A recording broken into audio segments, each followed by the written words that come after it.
অ্যামফোরা 1। মূর্তি পূজার সমাজের জন্ম। ইব্রাহিম এর জন্ম হয়েছিল এমন এক সমাজে যেখানে মানুষ মূর্তিকে ইলাহ বানিয়ে পূজা করত।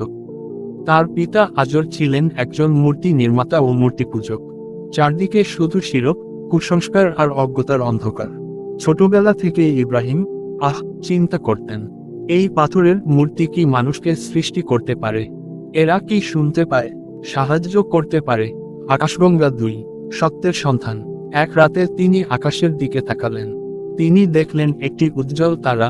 বললেন, এটাই কি আমার রব? কিন্তু তারা ডুবে গেলে বললেন, যা অস্ত যায় তা কখনো ইলাহ হতে পারে না। তারপর তিনি দেখলেন চাঁদ, পরে সূর্য, সবই অস্ত যায়।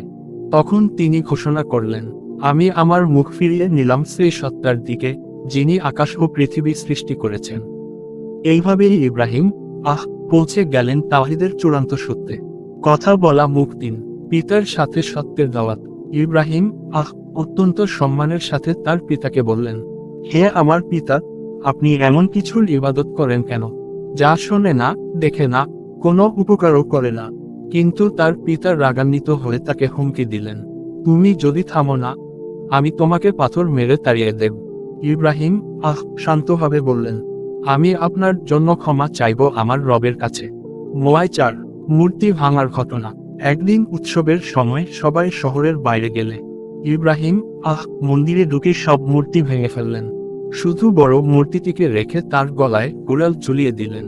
লোকেরা ফিরে এসে জিজ্ঞেস করল, এ কাজ কে করেছে? তিনি বললেন, ওই বড় মূর্তিটাই করেছে। যদি কথা বলতে পারে তাকে জিজ্ঞেস করো। তখন তারা বুঝতে পারল মূর্তি কিছুই করতে পারে না। আগুন 5। আগুনে নিক্ষেপ। রাজা নমরুদ আদেশ দিল, ইব্রাহিমকে আগুনে নিক্ষেপ করো। ভয়ঙ্কর বিশাল আগুন চালানো হলো।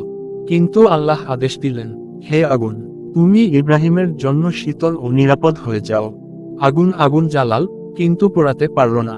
ইব্রাহিম আগুন থেকে বেরিয়ে এলেন